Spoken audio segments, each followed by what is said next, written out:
Hi, and welcome to the Red Tunic Podcast, a podcast where I look to rediscover what makes gaming fun and enjoyable by having positive conversations with those related to the industry. My name is Link, and today I'm joined by Ben Reichstein, sound designer that has contributed to projects such as Stellar Valkyrie, Call of Saregnar, Combustion, and Skywind. Hi, Ben. How are you doing today? Hi, Link. I'm doing pretty well. How about you? Well, I'm doing all right. It's just after 8 a.m., the beginning of a long weekend for me because I took the day off. So, it's a good day for me, I suppose. I don't have anything outside of speaking with you. I don't have anything pressing or really on my plate. So it's a great day. That sounds like a perfect day, yeah. Yeah, me too. I just have finish up a bunch of tasks after this, and then I'm out to record some stuff in the wild, something I've been looking forward to. So, yeah, start of a great weekend.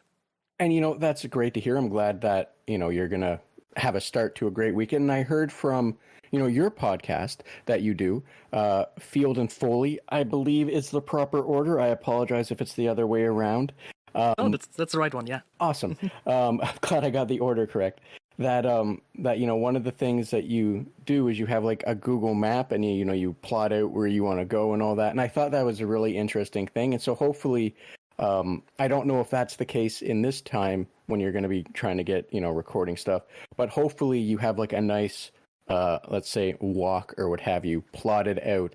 So it'll also not just be strictly getting out there to record stuff, bang, bang, bang, location to location, but a relaxing time in between recordings, if that makes sense contextually. Yeah, it does make sense, but for today it's like a one spot, one shot thing, because I'm recording like a signal flare, like the ones you hold in your hand, just like in Alan Wake. And I've found hopefully a good spot where no one is bothered under like a bridge, so it should be visually pleasing, because we always also be filming this and making photos. And I'd be needing that specific sound for Combustion for a specific thing. So it's like not a relaxing thing, but it's something I'm looking forward to, because it's probably gonna look cool and hopefully sound cool as well. That's good, and hopefully it works out for you. I myself have not had a whole lot of reasons, I should say, to go out of my way to try and have to like record audio for things. Largely in my case, it was very small things, but I did a project. I shouldn't say a project. I helped a friend out years and years ago in high school, which is like a whole lifetime ago at this point. I'm 35, where we had to use like an air horn, and we ended up getting the police called on us. However, it was right after we finished filming, and the police came up to the person's house we were filming at, and we had all basically gone, and they were just like, "What's this call?" We had like a report of like kids running around like idiots, blasting an air horn around and all this kind of stuff. So yeah, hopefully what I'm getting at is hopefully that doesn't happen to you. I imagine as an adult, people are more inclined to just think you're doing something for other reasons, whereas if you're a kid running around with a flare or an air horn, they assume you're an idiot doing something dangerous that needs to be needs some adulting. You know what I mean?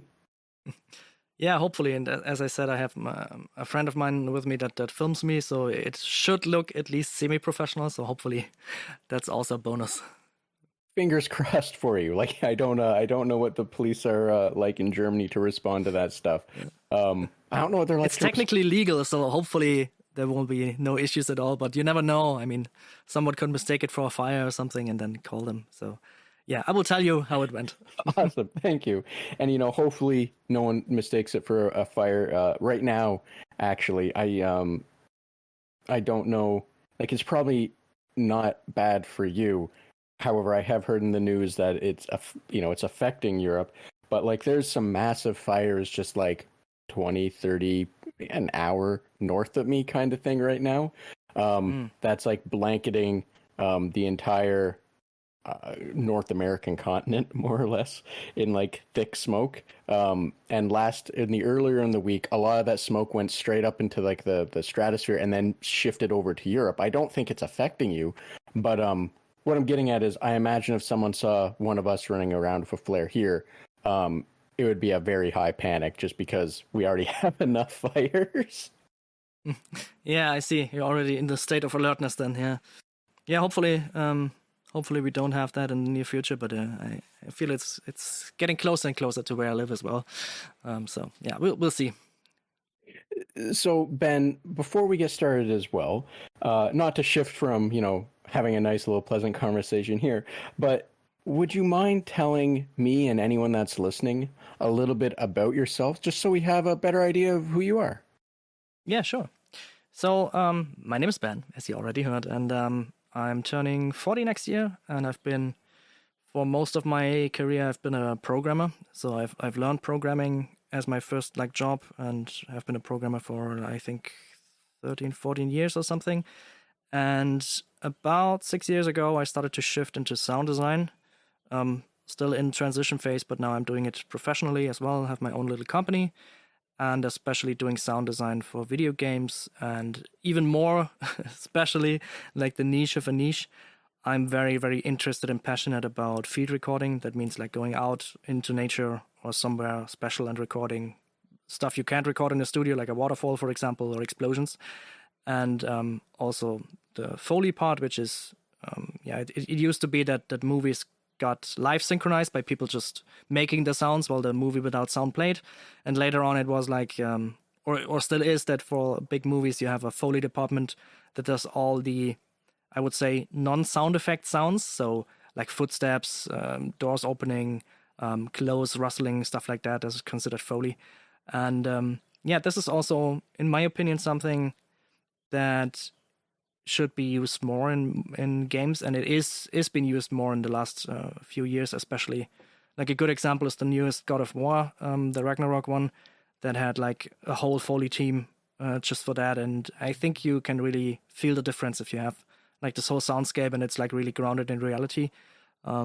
Because the best sounds are the ones you don't notice. So if nothing special pops out, if it's not like some kind of effect or a monster, then usually it's great sound design because it grounds you more in the world, and that's something that I'm always enjoying, like heightening the immersion in games, and being a part of that is very rewarding to me. Thank you for sharing that, and that's like great to hear. And for some people that might not know a whole lot about that, about like the field recording or just recording sounds in general, or Foley especially, it's a wild thing to learn about, just how innovative might be the wrong word. I can't think of the right word, but how crazy, I'm just going to go with that, how crazy it can be to do some of those things. Like, you said, recording a door opening and closing, that's pretty straightforward. Obviously there's more nuance to it because you don't always want the same just generic door open and close sound and what have you. It's obviously something that you have to have an idea how to know how to mix, how to properly like set up everything for. Like anything that has a professional touch, it's never as straightforward as that. But the Foley for me, and I learned about Foley stuff when I was much younger, and it blew my mind. Like, for example, like walking in snow, how it's usually like a sock full of like cornstarch being smacked against a hand. Or famously, the Monty Python Quest for the Holy Grail, where they're galloping on horses and it's just the coconuts going in rhythm, right? Yes.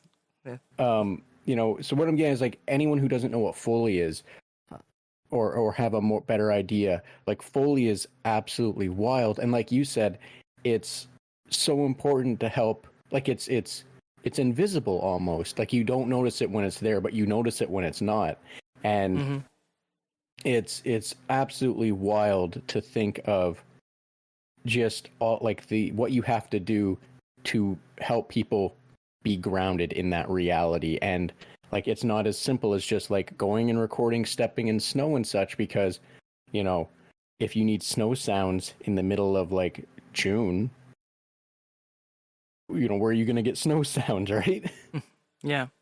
Also, like bringing that stuff into your studio, it's gonna melt quickly, and if you don't record it in the studio, then you have all the other sounds from outside. So that's also always like a thing. For example, I recognized this problem with bird songs. The first time I recorded birds for Call of Saregnar, I was like going out and trying to record birds, and I got everything with the birds, but getting like singular bird chirps or songs was like impossible with the equipment I had. And I realized that, for games especially, there's something like this special requirement that you'll need a lot of variations of one sound because it might be played like 100 times, and it's tied to some kind of animation or to some kind of model, for example, like a bird flying above you.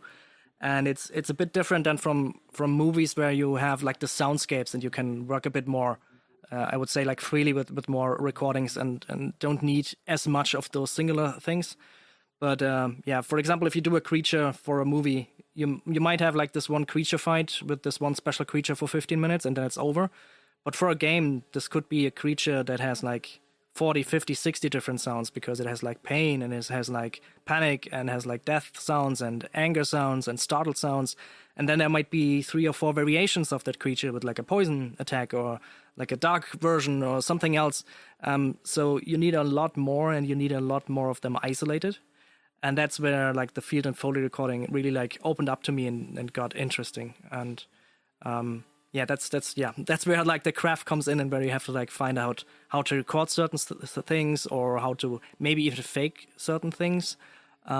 Because that's also one other thing that's always interesting about Foley. Foley is not about making it sound realistic, because if you record realistic sounds, all of them realistic in a movie, people wouldn't buy the movie.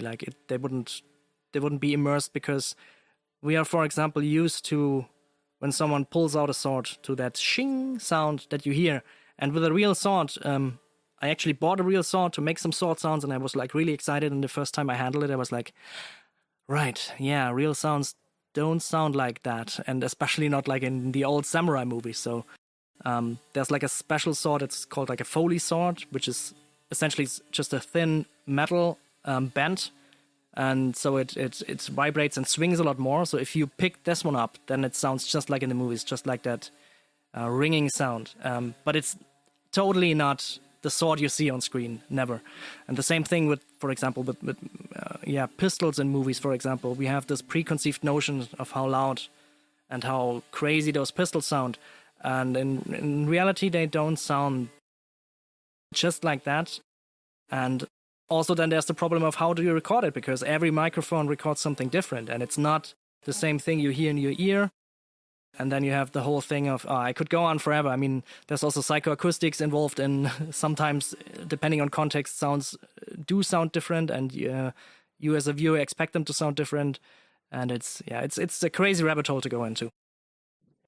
So, thank you for explaining that. And, that's, I had no idea about the, like, I knew, the swords don't make that sound, especially like, if you watch like a medieval movie and they're pulling it over like a leather sheath, it's obviously not going to make that nice shing sound. But I didn't know that they actually made like a Foley sword just for the shing, just for the sounds of the swinging, the what have you. And so yeah, thank you. I didn't, it's like I said, it's on the surface, recording sounds is very simple to people that have no idea. And then when you start to hear about everything that goes into having to work it out or like isolating or what have you, you quickly realize, like any profession, that it is incredibly not as simple or as straightforward as you would otherwise have thought or maybe even hoped. So thank you for explaining that. Now, I do want to ask this. I don't know. I imagine this is going to go in a different way, perchance, just because, like you said, you started as a programmer and then you moved into doing sound design and, for games. So like, how how did you get into, working with games then? Was it, was it originally with the programming, or was the programming entirely separate? And then now the sound work is how you've kind of taken that avenue, or what have you? Okay, so how did I get into games? Yeah, I would say from the early point on in my teens or something, I'd always loved games, but I never imagined myself like doing something in games, and I always wanted to be doing something with computers because that's something that interested me, and I had like a knack for like just sitting in front of the screen for hours and figuring something out, and then either like building something or configuring something or finding something, and that was always my passion. But I never like really thought I could do games. I wasn't as, I would say, what's the word? I wouldn't think highly of myself in terms of skill, I would say. So I would always think that would be like a job for a real professional with like 20 years of experience, and that's nothing I could ever do. And then I never thought about that. But I started with, actually, when I think about it, probably Half-Life 1. Yeah, building some maps in the Half-Life 1 editor and building levels and feeling like, oh, there are tools out there for people that don't know all this math and all that stuff you apparently need to know, or I thought you needed to know. And then I started to build maps and got into the whole programming of, you could do like events and stuff like that. So if you walk through that door, then light goes on or a sound plays or stuff like that. So that was always interesting to me. But then for a long time, I didn't like really do anything. And it really started then with Skywind. After I've gotten into doing sound design, I was looking for a first like bigger project to do. And I found Skywind, which is a mod in Skyrim that tries to, or will recreate the whole of Morrowind, and Morrowind is one of my favorite games of all time. So I just saw that they were looking for sound designers. I sent them my reel, like, this is the stuff I recorded, I want to be part of the team. And the sound team lead back then was really nice and said, yeah, your stuff is pretty good, we can work with you. And he gave me excellent notes on my first few recordings, and I got better and better and got into it. And so, yeah, that was my first project, like doing this mod. And it got to a point where I then became like the sound team lead. So I would bring new people on board and would like steer more stuff and like flesh out ideas with other people. And that's like, I think that was like the real start of it all, because it is so much fun, and it is like a dream project to work on because it's a big IP. It's not like you can just start working on the God of War. But for me, it was like, yeah, like my Magnus Open project. I mean, if I could like, choose my projects, rebuilding Morrowind would be like most probably on the top of my list. And then I started,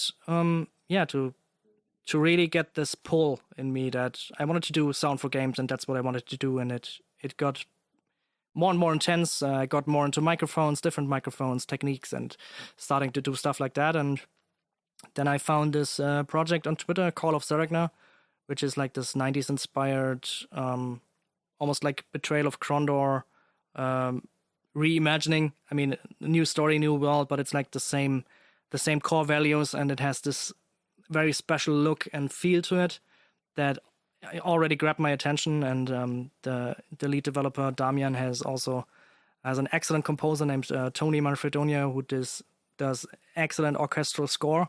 So it was like already looking and sounding amazing, but the sound effect was, like just stock sound effects. And I was like really wanting to improve the game. So I just wrote him out of a whim and said, hey, I really wanted to take part in this project. Do you have a spot for a sound designer? You don't need to pay me.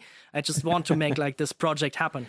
And yeah, that's how it started in the beginning. And now, but we now like have a real contract, and it's going, and it's a passion project of mine. And that's how it all started. And yeah, it went on from there.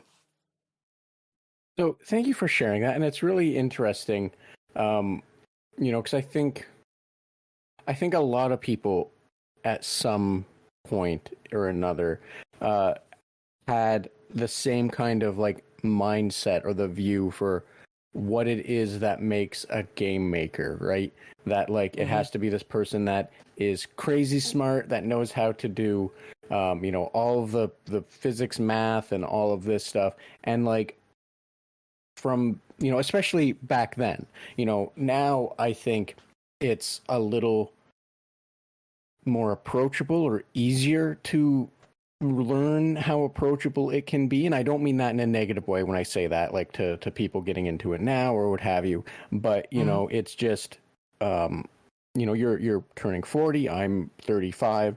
So I'm speaking of like 20 years ago, like a much longer time ago, where RPG Maker or bust was really like the only thing you could download that was like freely available in the public space for just like people like you or me, or using like the map maker and learning how to use the map makers and like the minimal documentation that you may or may not find for it. Or, like a previous guest going to the developers and saying, hey, we want to make maps for your game. Can you put out the map editor you use? It would be fantastic and easy for it. Like all of that was stuff that, wasn't, it wasn't as easily available, and you had to go to the dev team to be like, hey, can you guys like just help us out? We want to help support, make stuff. So like being turned off by the idea of it back then, and thinking you had to have like all this like knowledge or confidence in yourself to think that you could get better or what have you, was I presume common enough. Whereas now, I'm happy that it's far more approachable because we're getting some wild stuff, and we're getting some like people that probably were in the same shoes as us going, wait, I can just use visual coding to do this, or I can use this, like I can use Unity and all these nice plugins or like what have you. Like it's, what I'm getting at is like, I understand where you're coming from. I imagine a lot of other people do, as well as I'm happy that like the world kind of is different in terms of people getting into it, so they don't have to feel that way moving forward. And then, like moving into sound design and like getting that what it sounds like a big break, so to say, getting to work on like a passion project with Skywind and such, like, just thank you for sharing the where it started and how it kind of where it is now kind of thing. It's neat, and it's nice to hear, because like it can easily give hope to people that might be in a similar position. Now, Ben, I will ask this because this is kind of like the other side of that coin. Do you have any words of wisdom that you can share from your experiences from getting from the beginning to now? Yeah. I really don't consider myself like someone spreading wisdom, but I think most people don't. So there's always like probably that thing of perspective. So I have maybe a different perspective than other people. So maybe something helps. But the first thing that instantly comes to mind is the old saying, don't be afraid to ask, because we are always probably inherently somewhat afraid or something of getting a negative reaction. And I found out, I mean, especially for the sound community, this just blew me away. I've been in a lot of like communities over the years, like in special games or in like doing some activities or something where you like are in a group, but the sound community is especially open and welcoming. So you already mentioned that I have my podcast, like the Speed and Foley recording podcast, and my plan was to record like maybe 3 or 4 episodes before I go live, so I have a bit of a backlog. And I thought, okay, I maybe write like 10 or 11 people, so hopefully a few of them say yes. And every single one of them said yes. And it was from like every one of those people I consider to be great sound designers, and they've worked on projects like The Quarry, or one of them, Nathan Moody, shout out to Nathan, who's a good friend of mine now, who's like very open and works at Skywalker Sound, where you're like, oh man, he could be working on the next Star Wars game, and he's like willing to spend an hour just talking about sound and stuff with me. And also, like the even bigger ones, I asked Mark Mangini, who's 2 times Oscar winner and did the sound for Dune and for Blade Runner, the newest one, and like just on a whim, I wrote him, so like, hey, would you be interested to like talk to me for an hour? I really enjoy your sound work. It's like one of the best work I've seen in movies, and I'd like to pick your brain. And he like in a few hours just wrote me back, yeah, sure, sounds fun. And that's something you don't expect. And I think maybe that's my general outlook, but most of people are friendly and open, and even if you get like a negative answer, chances are you're probably getting a positive reaction. If you're like just a normal person asking a normal question, and just be polite, and ask someone about, hey, can you talk to me like maybe for 15 minutes or half an hour about how to get into the games industry, or even like, can you recommend me somewhere to go? Because they can send you either some talks or something that are really insightful that you might not find when you first start out, because you have no idea what to look for and what kind of persons to listen to. Because, I mean, there's a lot of stuff out there nowadays, just like you said. In the beginning, it was more like trying to find something in some kind of forum or writing the devs to get map makers. Now it's like an abundance of material and an abundance of stuff. But like reaching out to people and to developers, like if you wanted to go into development, doesn't matter what kind of area. Maybe if you want to go into level design, or you're artists, be an artist, just look through your favorite games and look through the names of people that made this, and try to find out like if they have a Twitter or something, or email or some other social media, and just write them like, hey, could you point me to something? I really enjoyed what you did there. It's like really inspiring, and I want to go in that direction. And normally people will be glad to help you. I think that's the one thing that instantly comes to mind that is hopefully universal wisdom. So thank you for sharing that. And I think that's fantastic wisdom and fantastic advice. Like a lot of people are afraid to ask because and I can speak to this from a very personal level of being afraid to ask, because I'm not saying you're exactly like me, but I'm I wouldn't be shocked if what I'm saying is like a common enough thing. But like, you're afraid to bother someone. You're afraid that you're going to be like being a pain, annoying them, what have you. But like, what you said is, you can't be afraid. You just gotta do it. And like, it sounds like, especially in your case, that it's been a fantastically positive experience. Now, I'm not trying to like make some implications on my end with that one. I'm just meaning, you said you like sent out 10 emails and got like 10 positive responses, and what have you. And that's fantastic. And like, it just goes to show that, if you had been afraid to ask, you might not have sent out 10 emails. You might have sent like none out. And like, here you are now, you have like, several guests potentially lined up, or, new contacts or new things to look into, or what have you. Like, it's, I just thank you for the advice. I think it's just fantastic, because like, yeah, if you're afraid to ask, nothing good will ever come, right? Like, you have to be proactive, even in such a simplistic way. Now, Ben, I'm going to ask this question, and I feel that you might have already answered it. So my apologies if it's very straightforward. So I'm going to kind of like blend it into two questions, I guess. What is your, I believe you said like Morrowind was like your favorite game. So if I'm wrong about that, or I misunderstood, by all means, please let me know what your favorite game is, as well as, what game was it, and was it your favorite game as well, that made you want to get into games, and like why? What was it about that game that made you be like, oh, this is my favorite, this is why I want to do this, or this is what I would like to try and do, or what have you.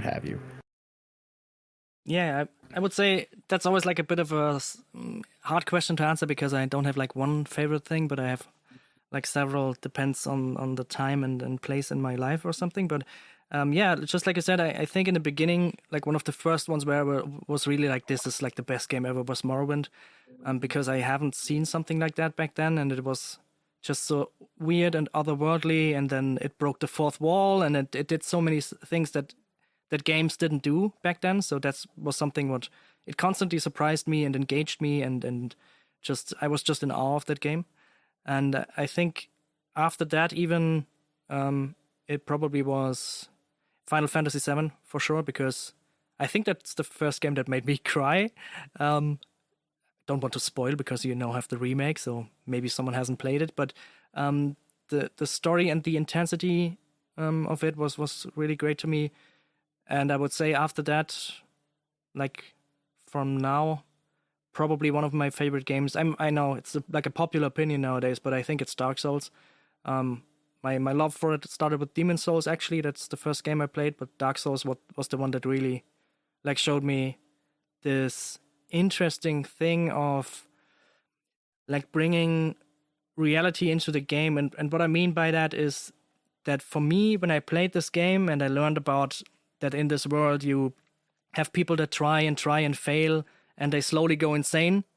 And it's a perfect analogy for you, the player, because either you finish the game and you change the world in some regard. I don't think you save the world, but it does something and you're like some kind of hero or at least some kind of important figure. Or if you don't, and if you like get frustrated and like the game drives you nuts and you just throw the controller away, then you're somehow subconsciously like turning yourself into an NPC, and your character probably in this world would be aimlessly wandering away and being insane. So that kind of like connection for me that blew my mind back then, this idea. And I mean, of course, all the other things like this strange world where it's like medieval, but it's not medieval, and it's magic, but it's all so strange, and it has some things of like Cthulhu style myths in it, and it has characters that actively lie, and you have like two characters that are telling you the exact opposite, and the game never tells you which one is right because maybe none of them is right.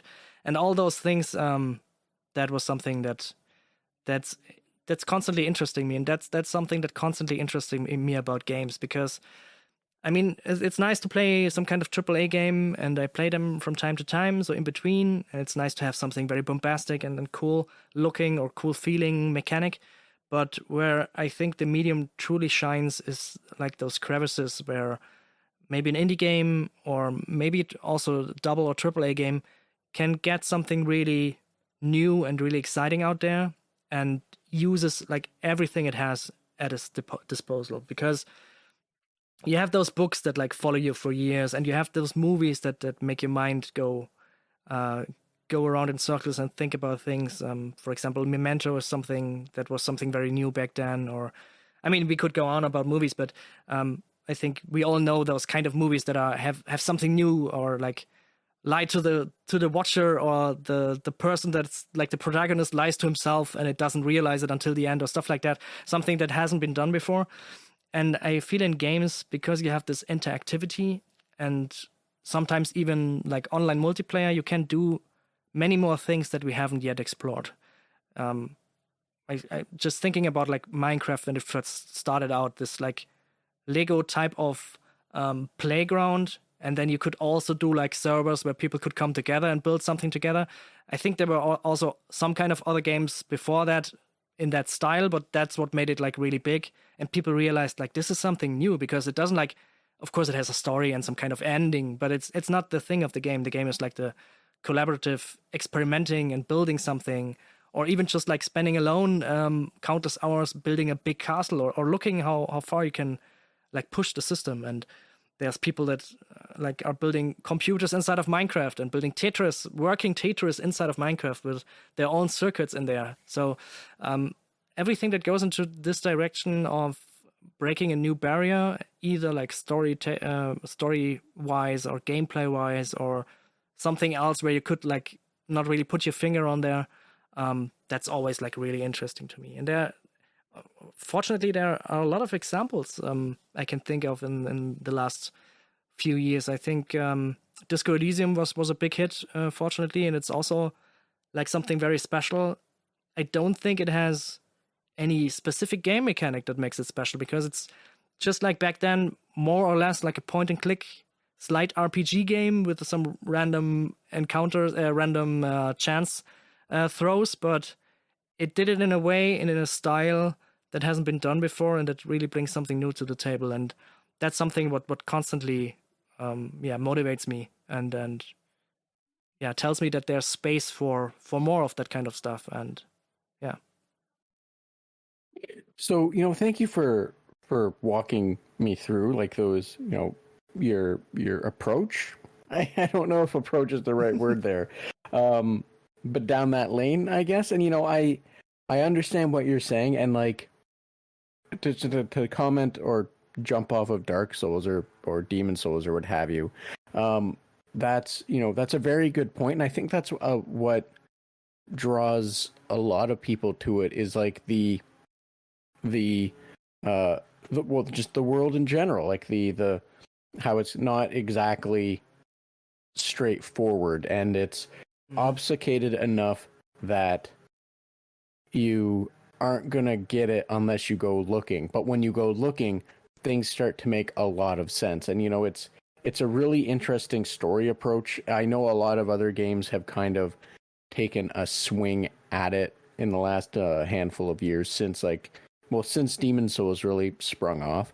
Some have done it just as well and some have done it far worse, but I understand what you're saying, and I agree that is like an interesting approach where characters are kind of like human in the sense that they're lying to you, and it's not like they're lying because they're the villain or nefarious reasons, but they're just lying because their perception of what they're telling you or how the story is presenting itself to you, it's the perception from that person, and like that's a really interesting way to take it, a really human way to take it when it comes to games, because we are like when you explain something to someone, it's based on your perceptions, and that's not something a lot of games or movies or what have you do real well. So that's a good point, so thank you for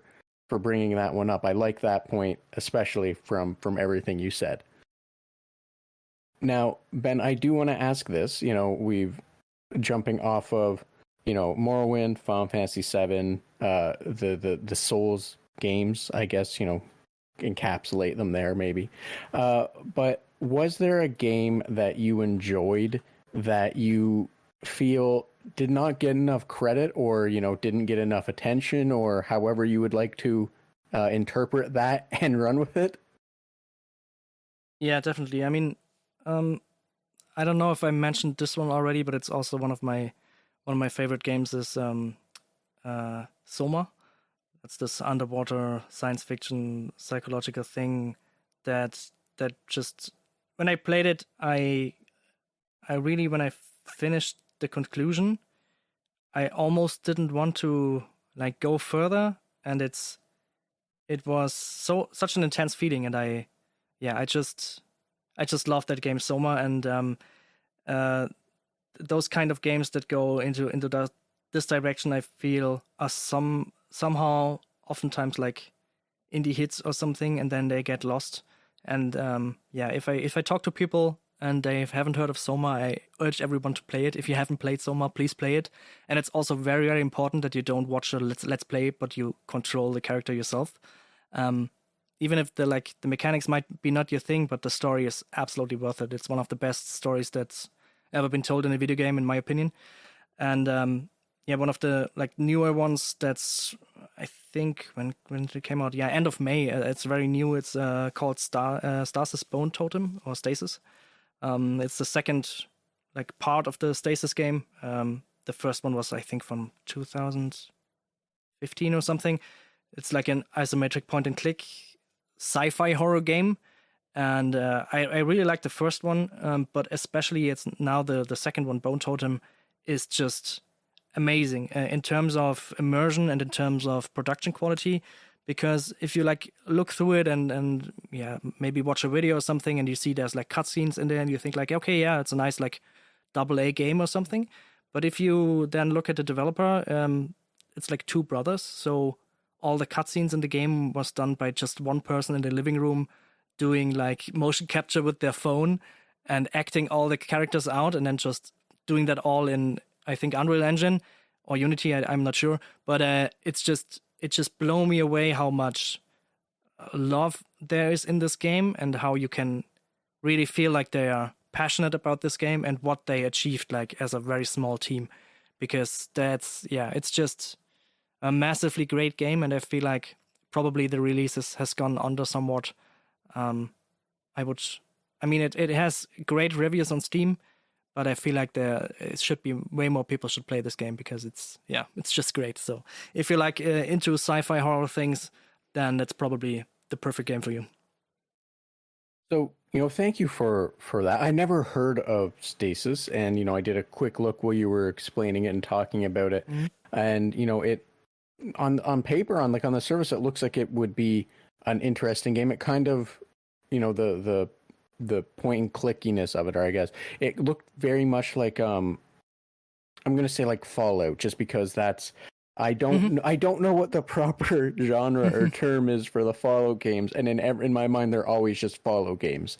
But it looks like that, which is, if you like those kind of games, it looks like it'd be fantastic. I'm going to take a look at it later. Obviously, not right now, not the time or the place, but it looks interesting enough to look more into. So thank you for that recommendation. And if I'm not mistaken, for Soma, and this isn't going to go down like story points or spoiler plots or what have you, because like you said, from my understanding, I get what you're saying, but it's you don't want to know too much. But if I'm not mistaken, I think they also made that game where you could remove the monster, so to say, or the threat. I don't know if I'm right about that one, but for whatever reason, my brain is telling me that was one of those games where they said if you don't like the oppressive horror or what have you, you can remove the oppressiveness but still have the world and everything. But don't quote me on that one because I could be wrong. But it could be that, or it could be Amnesia, but I'm not sure. Yeah, that's interesting. Yeah, I heard about something like that. It could also be Soma, and yeah, as I said, it's also not like for the faint of heart. It's not like if you remove the monster and play through it that you're like having like just a great time and say, oh, that's a nice story. It's for me, it like really shook me. It was like I was white-faced after playing it, after finishing it. And I still, to this day, there are some moments where I like just think about the things that they imply there. And this game gets back into my head because, maybe it's just my personal opinion, but I know a lot of people that also were really impressed. But for me, it was like maybe also at the perfect time and the perfect hit. And it just touched me so deep inside of me. And I don't even know what it did to me. I don't know if I had fear or if it was like existential dread or something, maybe something, also hope, like a mixture of everything. It was just so strange to me. And yeah, sorry, I could go on forever. I could babble on forever. That's, Soma, play Soma. So just, not to comment on Soma directly, but more the feeling. And, I'm sure we've all experienced those feelings. And like, I understand the I don't want to say that conflict, but the difficulty of trying to like put it into words, right? Like, it's very simple to say, things like, it makes you feel happy but scared, and existential dread. Like, it's very easy to say just those words, but the nuance behind them, the meaning, the context, the implication is always so difficult. But like, I think we can all relate to that, and it's always great to hear when someone has an experience with a game like that, because I don't know about you or anyone listening or what have you, but for me personally, it's always been few and far between for a game to do that in such a magical way. So I'm happy to hear that Soma has had the ability to, that was one of those games that impacted you like that. I'm just happy to hear that you were able to find and enjoy one of those games. Yeah, that's a good point. And the good thing is now, as you already said, we've been gamers for quite some years. So in the beginning, there was maybe one of them every couple of years, but nowadays you could also go back and like get a backlog going of old games that are still impressive. Just like Soma, or another one is like Spec Ops: The Line is something that always gets discussed online. And it's also, I played it like 10 or 15 years after release. I don't know how old it was, but I played it just because of that people are telling me like this was one of the games that really like hit me hard and it did something impressive, and you don't want to read about it, just like play it. And it really paid off. So the good thing is with like the growing catalog of games that we can, now get back to games we missed or where we weren't born yet even, and play those. So yeah. Yes, for some people especially, we're not even born yet. Yeah. I feel old. So Ben, I'm gonna ask this one. It's kind of, I don't know if this is gonna have like some common themes or carryover themes from other questions or what have you, but given the freedom or opportunity or what have you, what kind of game would you like to create or be a part of or what have you? Like, I don't know how to phrase that one specifically in your context as a sound designer, but what, given the freedom, what game would you like to be a part of? Oh, if I had like the freedom and the money and the time to do it, like the perfect storm. Yeah, exactly. Yeah. I mean, there's always the problem if you have too much freedom, you will never get done with a project. So you need some kind of restriction. But I get your question, and the good thing is that like right now in my life, I'm working on exactly those games that I'd like to have in my life and like to play. I mean, it started with Skywind, which isn't finished yet, of course, but it's going strong and it's getting better and better and near completion every day. So that's something I really want to play myself when it's finished. So that's a thing I'm already working on or have worked on for quite a while. And then there's Combustion from 3D Realms, which is my newest project where I'm working on, which is like a mixture of, or I would say influences from Metal Gear Solid 1, from Final Fantasy 7, from like all the 90s PlayStation era great games, but lifted up into like a modern, almost modern state. And it's a dream project to have, to be honest. Like the main developer is called Fred, became like a friend of mine now because we instantly clicked and we had the same ideas and the same like mindset of what we liked and what we didn't like and what kind of direction we wanted to go in. So it's like just a dream to work on that. That's something that also was always like in the back of my mind. I always wanted to look at a game that looked a bit like PlayStation style. So yeah, that's now also in my arsenal. And then also, of course, Call of Saregnar, which I told you about earlier on, because I saw that project and was like, oh yes, that's something I'd really like to play. I want to help finish it. So right now, to be honest, I work on all the projects that I want to see in the world. If I would think more about that, maybe sometime in the future, if the technology gets even better, some kind of VR title would be great, because with 3D sound plus VR, you can do some interesting things. And I think I'd really like to do something, maybe even some kind of horror game that leans hard into the sound design, because you can do some psychoacoustic sounds and like people whispering in your ear, and it can get pretty realistic and pretty scary. So that's something that would be also cool. So thank you for sharing that, and I'm happy to hear that the games that that given freedom you would work on are the games you're already working on. That's great to hear. I imagine a lot of people would be jealous or envious to hear that that those are the projects you're getting to contribute to, are the ones that you would, if you could, you would be trying to man or fund yourself or what have you. And you said something and it made me think of a question that I've not put too much thought into, and partly because I don't have VR. I play it whenever I can borrow it, more or less. And you mentioned like the sound, doing sounds for like VR or for horror, that kind of stuff. I'm curious what you, and this is probably going to be a really badly formed question, because I'm struggling to think of like how to say it in a way that other people are going to understand. You'll probably get it, but how crap. For things like VR, obviously the way you would approach sound is going to be different. So what I'm wondering is, and not even for VR in general, because you can do it with headphones or what have you, but I don't think this is used a whole lot. And what Oh crap! What have I done to myself? In terms of sound design for something like that, obviously it's going to need a different kind of setup. You're going to have to do like binaural, where it's going to have microphones that are set up that are going to emulate the actual an actual person and ears and all of that fun stuff. Crap! What have I done?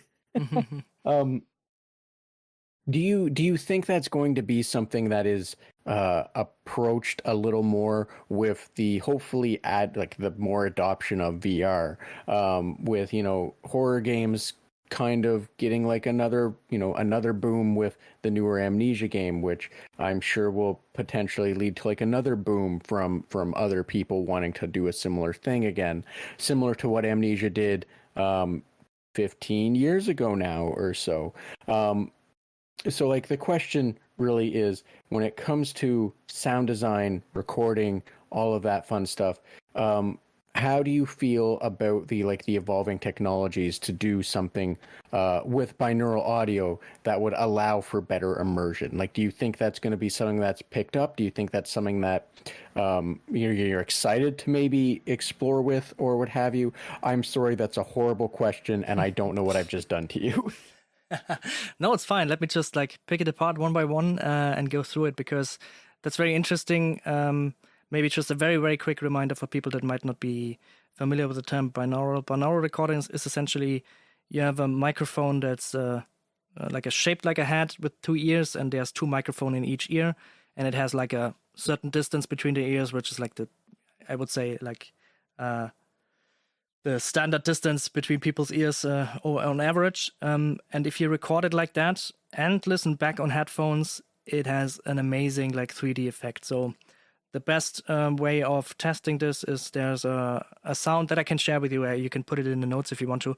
It's just a knocking on a door sound, and it's behind you slightly to the right. And no matter where you sit, if you first hear it with headphones, you're either gonna get like goosebumps or you're gonna turn around inadvertently. Because it's so realistic, because it works. The problem with games is you don't sit still. So you move your head around, you move your character around. So binaural doesn't really work other than for like linear stuff where you can't influence that. But what you can do is, for example, use ambisonics. And I don't know if you're familiar with that, but I will just like quickly go through it as well. So just we have like the full picture. Ambisonics is microphones that are not just pointed left and right channels, but also up, down, and front and back. So you have essentially like the reverse thing of a surround sound system. You have the surround sound recording rig, and you put that somewhere and you record on all of them, and then you have a 3D sound image, and you can either like render it out and move around, or you can like use those all those recordings and dynamically change that. So ambisonic recording is already used for games because we have a lot of 3D sound now, and I think it's already also used for probably also used for VR, for more of the ambient stuff. But otherwise, a lot of stuff is actually recorded in mono, because you place them somewhere in the world and then the world affects it, because if you have this zombie moaning, it could be a zombie moaning out in the field or in some kind of cave. So you have that reverb, and you can't like really record everything for every iteration. So you have to have some kind of clean sound, putting that in air quotes because but you have to have some kind of clean mono sound for a lot of the things, and then let the engine handle that. And in the last years, the engines, especially sound engines, have gotten better and better. You can see that in like the newest Unreal Engine, where they did like a huge part of it was about the sound engine and how it does convolution reverb, which is another topic you can read about. I don't want to explain everything, but it's gotten more and more realistic. And I think to get to like the end of your question about maybe if that gives horror games a new boost, I think it can. And I think it already has some great ideas that I probably few people know about, because when the Facebook Oculus wasn't a thing yet, it already with like the first Oculus dev kit, there were some very interesting games out there. There was one game that was basically more like a tech demo, but it was like you were sitting on a desk and trying to like solve a riddle, and you had a ghost that was making noises and also like whispering in your ear. But the gameplay element was that you couldn't look at the ghost. If you look at the ghost, you die. So you had to constantly avert your eyes and have it like somewhat in the periphery, and you could see like a little bit of it, but not much. And that was like a intense experience for people. And the second thing that I found even more interesting that I also don't think many people know, there was this one game where you would go into VR.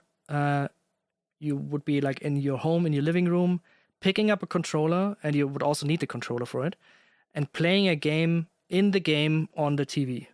So at first that sounds like a nice silly idea, but what that meant for many people that played this, after a few minutes, you were kind of forgetting that you were sitting in VR in the living room. And it was more like, oh, I'm sitting on the couch and playing this game. And so you would play like this PlayStation game, look at the monitor, just like you would do in your real life, like sitting on the couch playing a PlayStation game. And it was a horror game, like kind of Resident Evil style controls, very simple. But then it started to bleed into the real world. So suddenly you would hear above you, in the floor above you, like a body drop and being like dragged across the floor. And some of the Let's Players I saw it play, afterwards they were like, I somehow forgot that I could just get rid of the glasses and get out of the virtual world, because they just put down the controller and then they were in this living room and had this very slight moment of thinking or feeling that this virtual world was a bit like the real world and getting really scared. And that's something that is really interesting to me. Could potentially also get very, very, very dangerous for people, because, I don't know, maybe if you can make VR even more immersive and you can make it even more that you don't, like if you have lighter headsets nowadays, it's also, if you play for a couple of hours, you kind of blend them out, just like you would like if you have glasses on or something else. At some point, like your body accepts that is now a part of you, so you can start to blend those things out.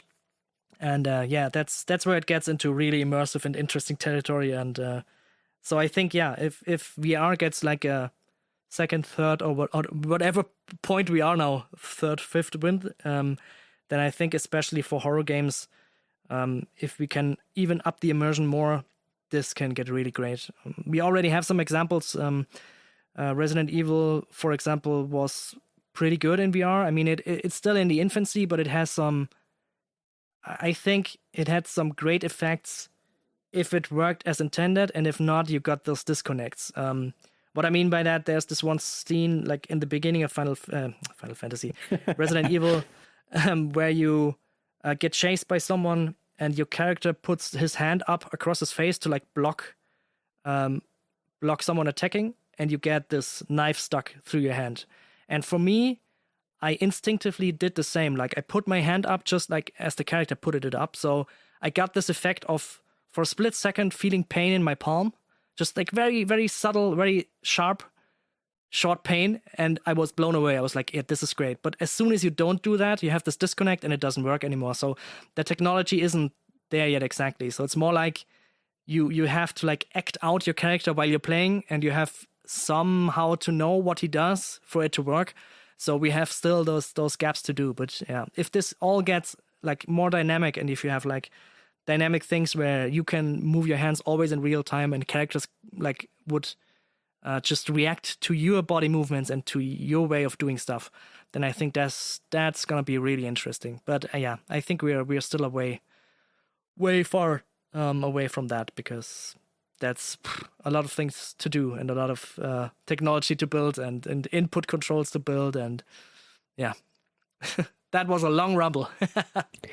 And, thank you, Ben. I appreciate that you understood what I was trying to ask, because, I asked I just said a bunch of gibberish, basically. And, it was enough for you to actually try and understand. And I didn't know about ambisonics, I think is what you called it.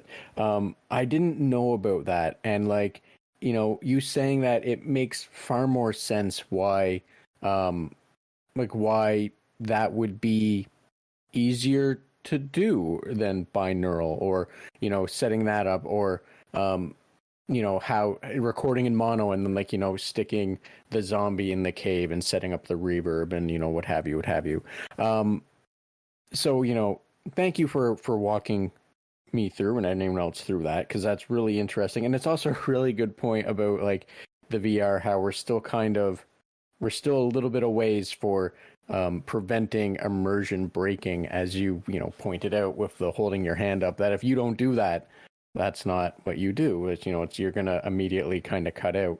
But but thank you either way for walking through that, and that's a really interesting view, especially for someone that like me that has no idea about this kind of stuff and just has like has like a rough understanding of things in general that obviously aren't the same in this case. Yeah, I think, binaural is great for some stuff. For example, if you're like listening to a music recording in binaural, there are a couple of live recordings in binaural that are really amazing. But it only works if you're like sitting in your living room, like laid back and just listening to it. Because if you start to move around, like doing chores or something, and you turn your head and the singer is always on your right side, then it instantly breaks the immersion. So that's something to keep in mind. I mean, there are like algorithms that like make binaural sound out of sounds you have in game. But yeah, as far as I'm aware, and I'm not like deep into it, but as far as I'm aware, like ambisonics is the current thing to go through, or of course mono sounds, which I'm mostly doing. I'm doing mostly mono sounds and then like stereo recordings for ambiences where it's not interesting where it comes from, because if you have like a wind bed around you, then probably it comes from everywhere, so it doesn't matter. And otherwise I do like monos things or even stereo things with like distancing or Again, thank you for that, because like I said, I'm very weak understanding of sound in general. So that's awesome. So thank you so much. Now, Ben, I don't want to take up too much more of your time. However, I do want to ask this because I like asking this question because, it kind of goes hand in hand with the whole point of what I'm trying to do and talk more about, people related to the industry as people, as who they are. So outside of games, what is it that you do? What do you do to relax? What do you do to have fun?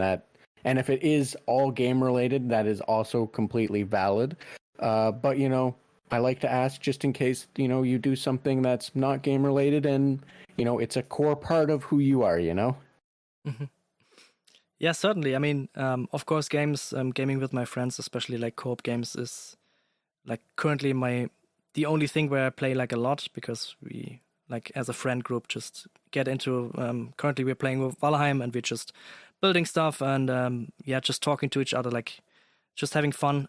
So that's like the gaming part. But outside of gaming, of course, field recording, as I already said, it's related to gaming because I mostly do it for games, but it's like out in nature and it has this nice contrast of not sitting in front of your computer and doing something. That's something that is really relaxing. And yeah, I think besides that, the only thing that might be interesting is I'm into like cold exposure and ice bathing. So in the winter, I'd like to just break open a lake and just get in there for like 2 minutes or more. And that's something that relaxes and grounds me and has also been like really beneficial for my health. So this Wim Hof method is the one I'm doing, is like ice bathing and breathing. And that's something that's like my main thing I do to relax, and that keeps me like healthy and active. Well, awesome. I'm happy that works for you. The ice bathing obviously is what I meant by that, not Valheim, or, spending time with your friends. And I only say it that way because, it's that's probably something that's very intimidating to people to, as you put it, just crack open a lake in the winter and dip in. Yeah. But no, I'm happy that works for you. I personally kind of been interested in trying such a thing, but I'm terrified of it, so like I'm happy you have the works for you, and power to you to have the bravery to do that. Like I don't know how to phrase the compliment, but let me tell you, it's not bravery, it's my stubbornness, because I also used to hate the cold. I was like turning the shower on, waiting for it to get warm and then get in. So that was my start. So don't worry about that. You're gonna be fine. Don't just like break open eyes and jump in. It's like you have to gradually get into it, and maybe it's something for you, maybe not. But if you like gradually go into it and like pushing yourself a little bit, then yeah. So thank you as well for anyone that's listening, myself included. If you've ever been interested, start small, like the shower, and build up from there, or technically build down, I guess, because you're, Yes. Anyway, Ben, like I said, I don't want to take too much more of your time up. However, if there was anything else you wanted to discuss, a cool game you wanted to mention, what you're doing, more about your podcast, maybe, can fit easily right here if you'd like, or something you just feel more people should be aware of, by all means, the floor is yours. As well, please let everyone know where they can find more information about you, which I'll also include in episode description. Thank you. Yeah, I think I mentioned probably all the games that came to mind now, but I think all games are beautiful, so if you don't like a game, don't hate it. That's probably something I'd like to shout out, because there are people working on it, and usually they put a lot of love and effort in it. So if you don't like it, just ignore it and don't bring it down. And as you said, I have my own podcast called Field and Foley, where we talk about field recording and Foley, but essentially with audio people about all that stuff, also about their personal experiences, or how they did certain sounds in games, which is always interesting. And I think it's also interesting for people not very familiar with sound, because we also go over basic concepts sometimes, or as I said, just funny stories from production. And you can find me on Twitter under my name, Ben Reichstein, or under the Field and Foley podcast. And otherwise look out for Combustion. Hopefully you'll get a new trailer soon, maybe something for Gamescom, we will see. And if you're into the 90s, Call of Saregnar is something that is really a labor of love, and I don't think a lot of people know about yet. Give that a look, and if you like it, wishlist it, or even become a Patreon member. Thank you. Awesome. So again, thank you, Ben, for sharing that. I will definitely be sure to include that information in the description. And I will say this, as I spoke with Fred previously about Combustion, not to spend too much time name dropping and or what have you, but yeah, I agree that everyone should check out Combustion. It looks fantastic. PlayStation graphics inspired by Metal Gear. Something that I hooked on was Fred's his approach to world building. Kind of coming together as his oil rig needed Pizza Hut or pizza places and HR. So I'm looking forward to Combustion as well, is what I'm saying, and I agree that people should look into it. Not to speak ill to any of the other things you mentioned, just I'm gonna plug Fred. He gave me his time as well, and as well, I've listened to an episode of Field and Foley. I thought it was really interesting. So I agree, if you're interested tangentially and would like to know more, and you're not a sound designer, but you want to have a better understanding or whatever, I would recommend taking a listen to an episode or two or three or what have you, because it's interesting to hear the approach and just learning more about something that that's otherwise invisible in 90% of the time, and then learning just how much work goes into it being invisible. And when I went through for design, one of the things we were told for typography, and I think it applies here, is good typography is invisible. You don't notice it. It's there. It exists.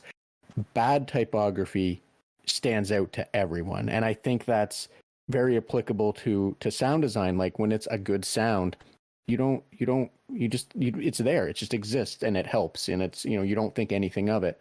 But not to speak ill to stock sound or anyone that uses it, but there's some stock sound this probably grinds you more than anyone else.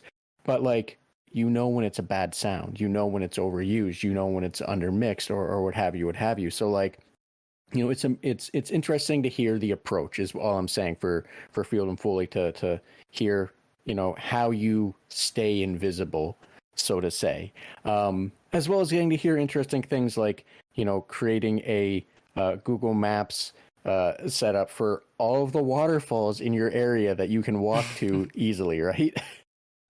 Yeah.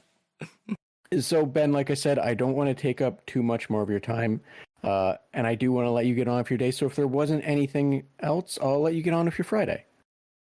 No, nothing else. Thank you, and have a nice evening. So thanks again to Ben for making time to have this conversation with me, and thank you for joining us on the Red Tunic podcast, as well as a special thanks to Ronald Jenkins for the use of the music from the title track from Road Steep. And be sure to check out the episode description for links to socials, websites, and other means that allow you to learn more about or support Ben and the podcast. While you're doing that, also be sure to like, follow, and be sure to share if those you think might also enjoy it. Thanks. Till next time.